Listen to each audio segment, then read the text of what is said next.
So good day class, today we'll be discussing yung different components ng Tkinter in a much more deeper level. So pag-uusapan natin yung mga different label options or different options ng bawat object. Simulan natin sa label. So tandaan nyo, ang label, ito ay widget or component ni Tkinter kung saan nag-i-implement tayo ng display boxes. Okay? So, yung label na common, tulad sa Visual Basic, kung saan text lang talaga siya, hindi yun yung label na tinutukoy dito sa Tkinter. Ang label na tinutukoy dito is yung display boxes na kung saan pwede tayong maglagay ng text or images. Okay?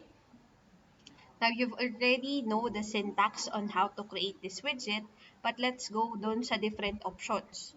So, meron tayong anchor, BG, height, width, BD, font, cursor, text variable, bitmap, FG, image, pad X, pad Y, and justify, relief, and underline, and wrap length. Now, ito ay optional lang, ha? Kaya nga, Tkinter label option. So, you can create a label without using any of this. You can create a label with using some of this naman. And you can create a label using all of this. Depende sa iyong pangangailangan or sa iyong design. So, yung anchor na option ay ginagamit natin para makontrol yung position ng text. Kapag yung widget has more space down na required for the text. So, yung anchor by default center. Kaya kapag nag-run tayo ng, sana yung sample.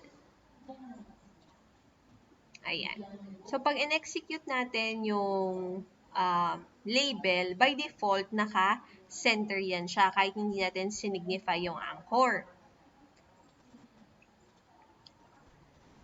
So, it centers the text in the available space. So, I think pwede natin gawin na left-right yung anchor. Tingnan natin. Ito, sa anchor, gawin natin left.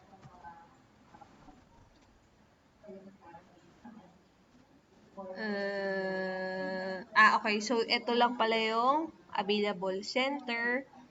E-N. So, ano yung N? Northwest. North.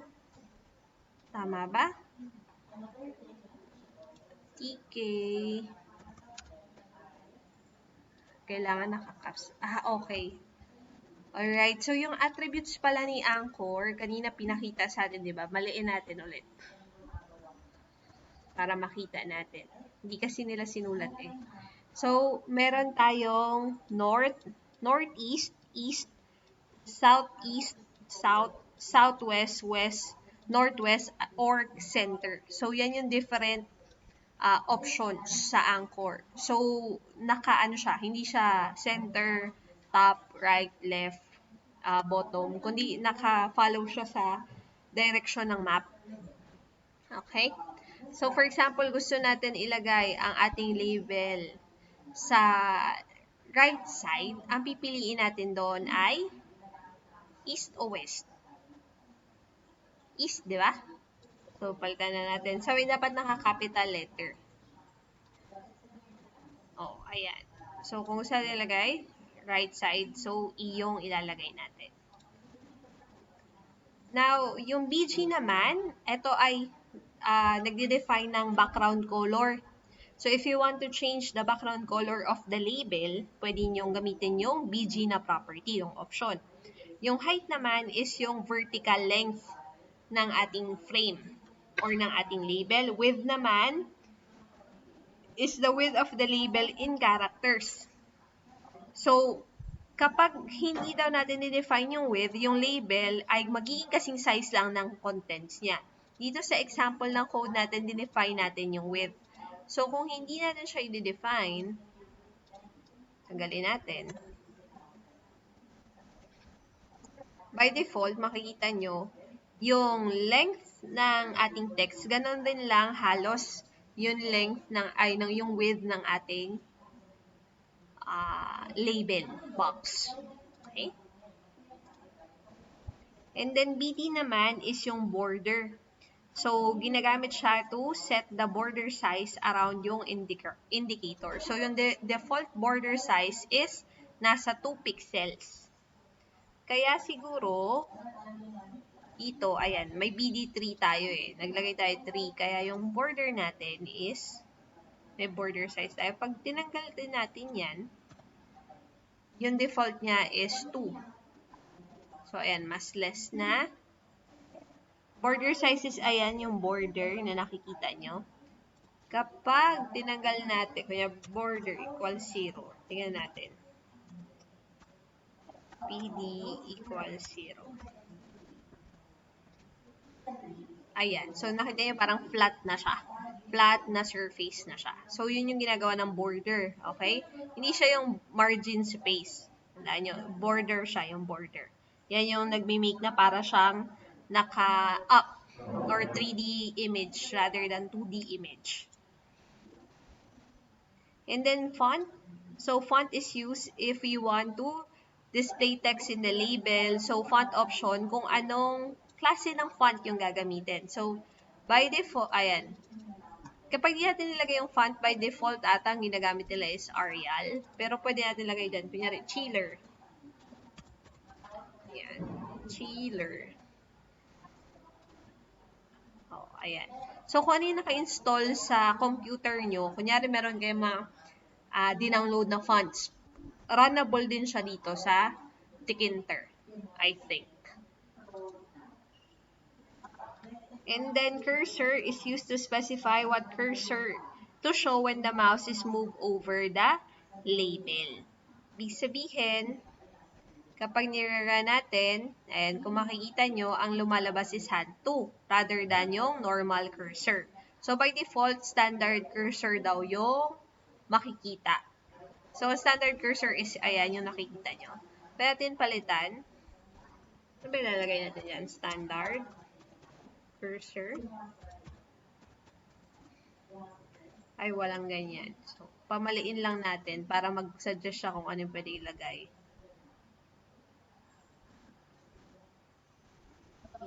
Wala. Okay.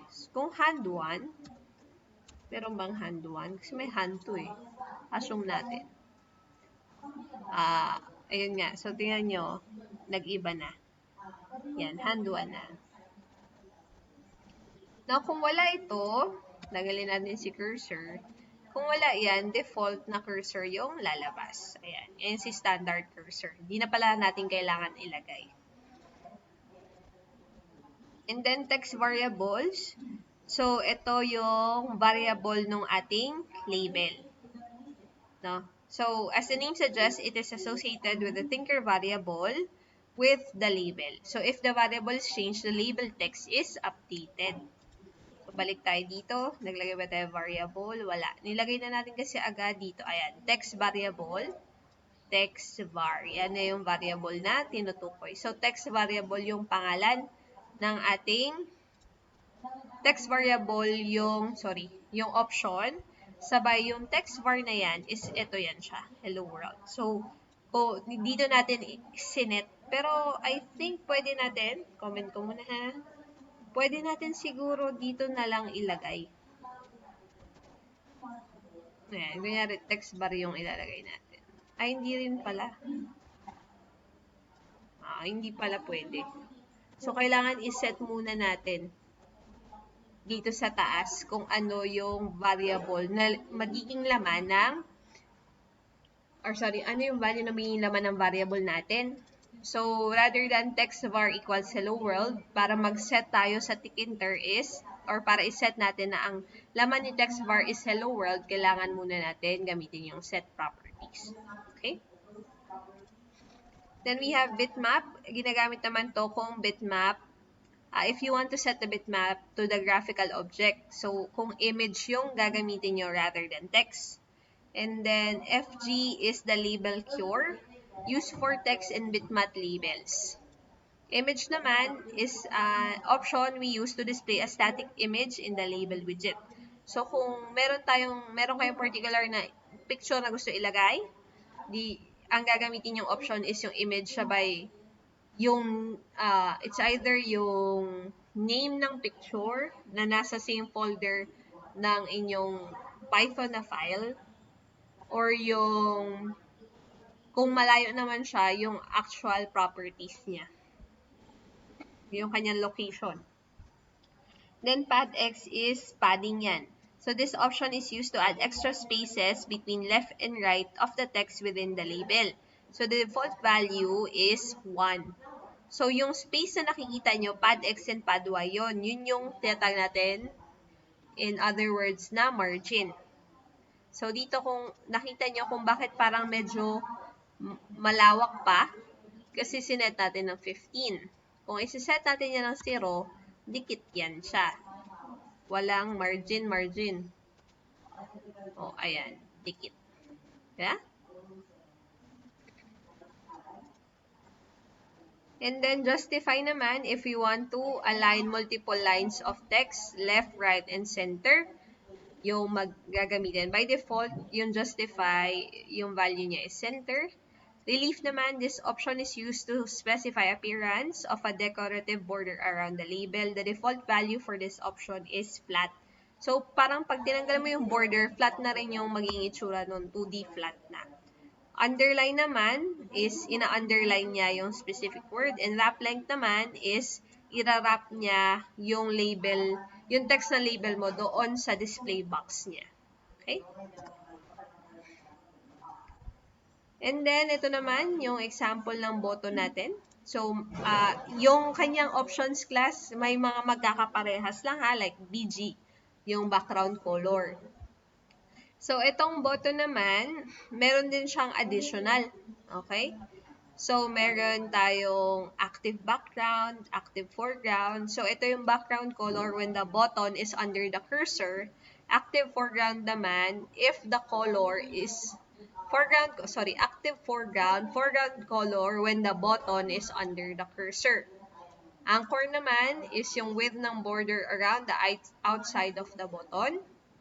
BD is border width din yan, background pares sila. Command naman ito special kasi ang command, dito natin ilalagay yung function na tatawagin na i-execute when the button is clicked.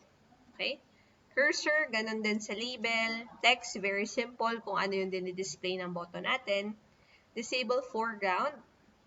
So, i-disable natin yung foreground color. FG naman is yung normal foreground o yung text color na tinatawag. So, meron tayong active background, yung background color. Foreground is yung color ng inyong text. So, yung font, katulad din kanina, text font. Height, ganun din yung height ng yung button. And then we have highlight background, color of the focus highlight when the widget does not have focus. Highlight color naman, the color of the focus highlight when the widget has focus. And highlight thickness of the focus highlight. So, meron din tayong, pwede rin tayo maglagay ng image rather than text sa button. Meron din tayong justify ng text. Over relief. So, the relief style to be used while the mouse is on the button. So, by default, naka-raise yung ating button. So, pwede nyo siguro yung pag sinabing over relief is yung, di ba yung button, merong animation yan na pine-perform or dinidisplay kapag clinic or hindi pa na-click. So, yun yung idea ng over relief. Pad X, pad Y, alam nyo na yan, yung padding. Width, you already know. Underline, ganun din. If you want to underline yung text sa button. And wrap length. Okay? So, may mga method siya, yung flash and invoke. So, pag flash method ang gagamitin nyo, causes the button to flash several times between active and normal colors. While invoke naman, calls the button's command callback and returns what the function returns. Ito yung example niya. I-run natin.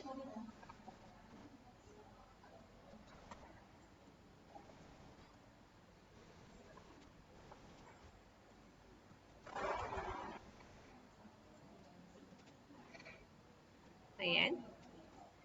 Pag-clinic natin, ayan, kung nakikita nyo, pag-clinic, nagiging may animation. Maliban sa nagiging blue, parang na-click yung mismong button talaga.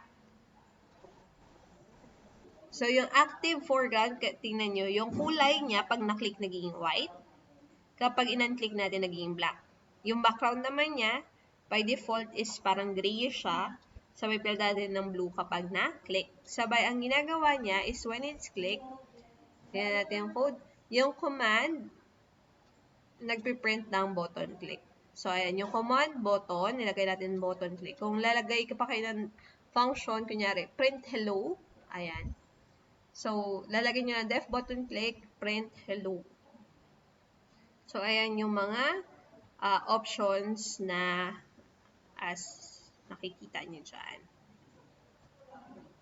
Sa overrelief, maliban sa ris, ano kaya yung iba pa? Tingnan natin. Flat at saka solid. Solid. Ayan.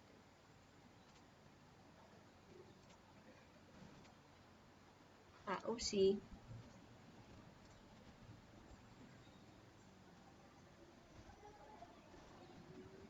Ayan.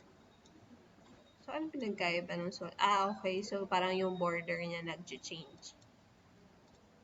Yung flat naman is parang wala kang pinindot. Ayan. Ganyan lang siya. Ayan. Kita nyo yan? Hindi ko pa yung piniklik ganyan yung tsura niya. Then we have yung entry, yung ating nilalagyan ng text input. So, ayan. So, yung entry kinagamit natin kapag single line of text lang. Sabay kapag text, multi-line yun, di ba? So, options niya, katulad din sa kanina, may background, may border, may font, may foreground, justify, relief. Ito bago relief, it's the default value. So, yung relief is yung style katulad kanina, yung over relief. So, may flat, sunken, rigid, raise, and group. And then show, normally the characters that the user types appear in the entry. To make a password entry that echoes each character as an asterisk, set show into asterisk. So, ito yung mask na tinatawag. So, show options let us create a mask para hindi makita yung actual na text na in-input. Text variable naman, ito yung variable ng ating entry widget para makuha natin yung value na in-input doon. And then, methods niya is get. It returns entry's current text as string, delete, and insert index name. Sample niya, sira natin.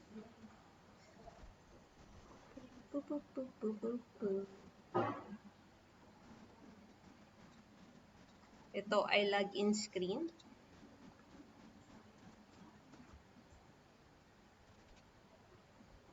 Ayan.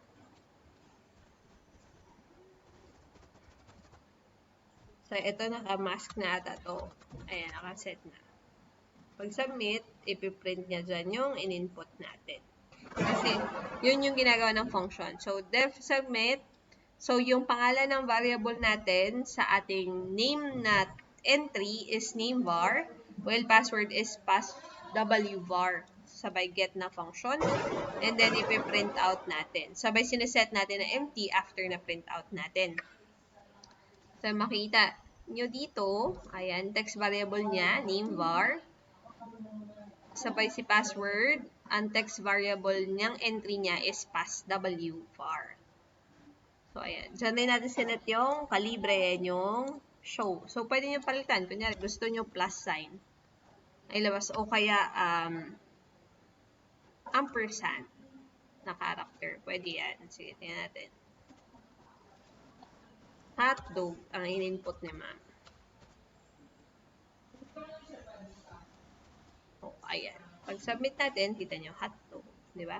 So, yan yun.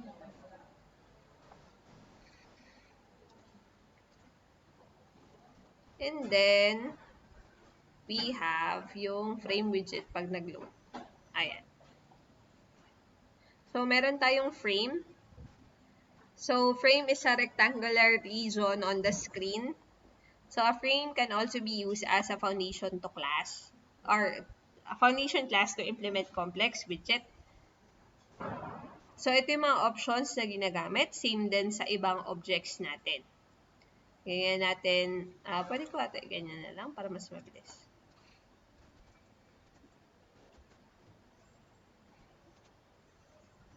So, ayan yung example ng ating frame. So, meron tayong multiple buttons. So, meron tayong dalawang frame. Tama ba? Meron tayong frame dito sa taas para sa label. Meron din tayong button frame doon sa baba. Kaya nakikita nyo parang hiwalay sila. Okay? Yan. So, mga buttons yan sila. Buttons, mga buttons yan. Maliban dito, ito ay label. So, ito ay button. Papansin nyo, ang background niya light blue, border niya is 3. So, para mas mapakita ko sa inyo na magkaiwalay sila na frame, gawin natin background 30 dito, sabay ito, yung sa may label lang, gawin natin, yan, as is lang, 3. Oh, yan. So, makita nyo, magkaiba yan sila ng frame na. So, may isang window tayo kung saan may dalawang frame tayong ginawa.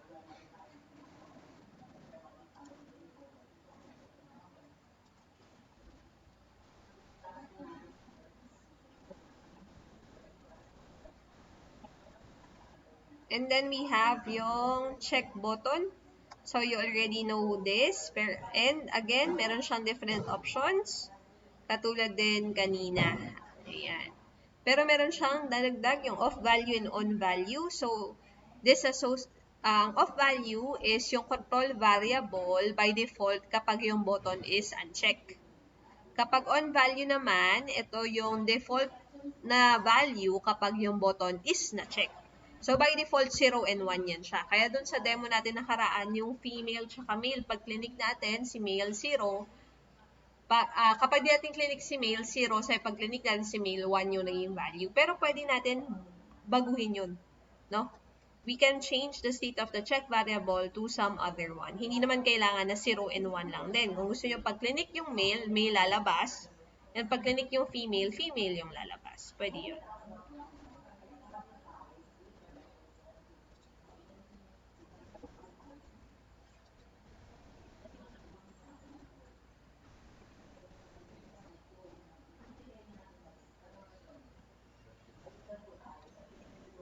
Okay.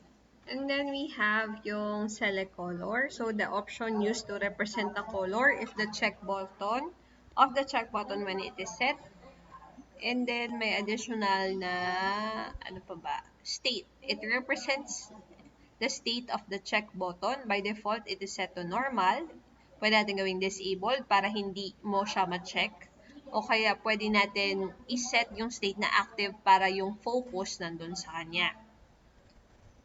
So, may mga different methods siya deselect. So, kapag na-turn off or in-unclick natin yung check button, flash naman is nagpapalit siya between active and normal colors. Invoke naman is when we call the method associated with the check button.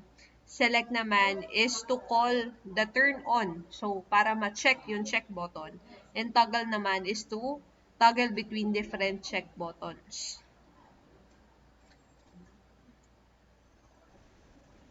Okay, copy na lang natin para makita natin yung actual.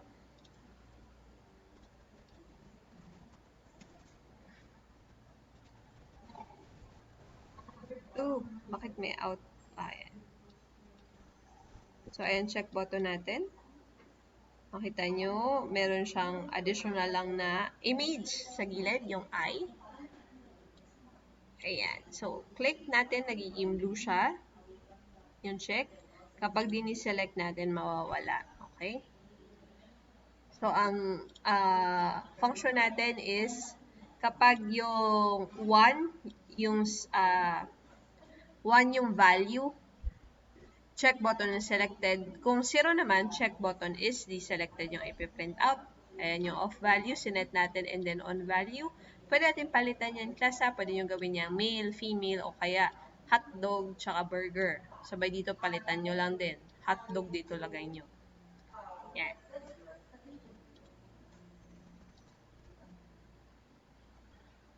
Then we have yung radio button. So, yan.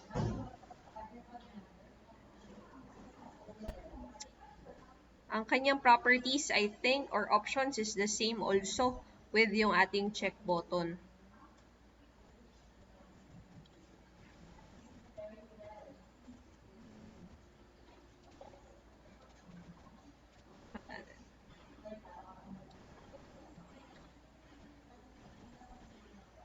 Ayan. So, radio button natin, ayan.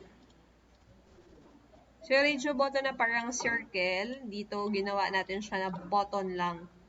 Sabay na, kapag may select tayong bago, nadideselect yung na-select natin na mga nauna.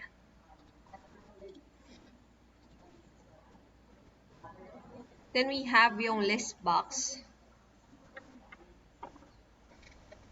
So, ang kanyang options, meron tayong katulad din kanina, may dagdag na Y scroll command if we will create or set our options or yung widget natin to scroll vertically. X naman kung scroll horizontally kasi X and Y axis yung gamit. And then yung methods niya is Y view allows the widget to vertically scrollable, X view naman kung horizontally scrollable. Okay? Then we have get, active index, size, delete, start, delete, nearest, and curse selection. So si get, it gets us the list of items in a given range. Si active, it selects the lines with a specified index. Si size returns the number of lines present. Delete deletes line in the specified range. Nearest Y returns the index of the nearest line, and curse selection returns a tuple or list for all the line numbers that are being selected. Yung tuple means list lang, class. Wait lang natin mag-respond.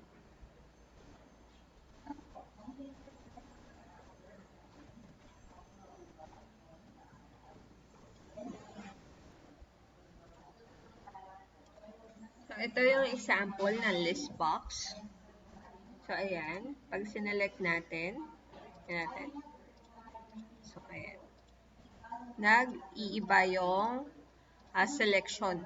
So, kapag clinic natin, yung focus kay pizza, si pizza nag-iiba ng foreground tsaka background color. Program din yan, class. Kung gusto nyo kulay green siya, sabay red yung inyong foreground, di palitan nyo lang. Sabay each elements has its index para if ever gusto nyo kunin, kung ano yung na-select, pwede nyo i-access it by its index element.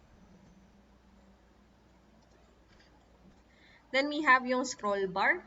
So, meron din siyang options. So, meron siyang throw color. The option is used to represent the color of the throw, yung ating in-scrollan. And then, meron tayong repeat delay. Options tell us the duration of up to which the buttons to press before the slider. So, pwede nyo tagalan, pwede nyo bilisan. And then, repeat interval, the default value of the repeat interval. Ano pa ba? Yung jump. This option is used to control the behavior of the scroll jump. If it is set to 1, then the callback is called when the user releases the mouse button. So, babalik yung scroll sa original orientation niya. And then, orient, horizontal or vertical. Sabay yung iba, yan din yung sa existing. Then we have get. This method is used to return the two numbers, A and B, which represents X and Y, the current position of the scroll bar. And then set first last method is used to connect the scroll bar to other widget.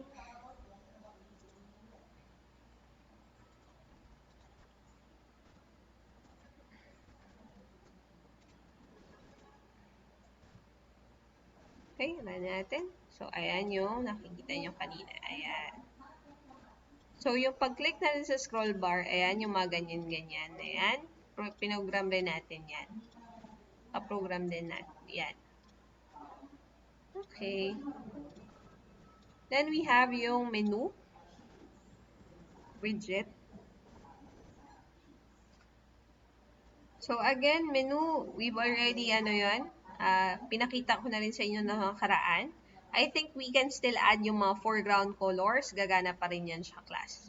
Mga background colors. Pwede pa rin natin siya iba. Ilagay lang natin sa properties ng menu. And then, yung ating canvas.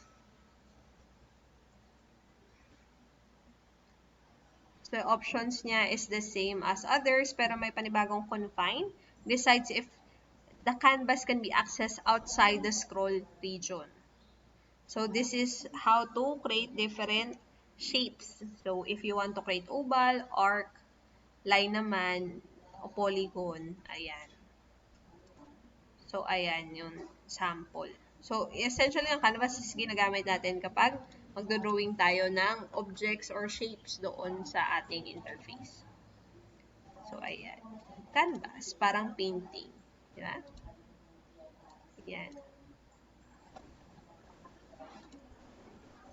So, that's it for today's class. Thank you and goodbye.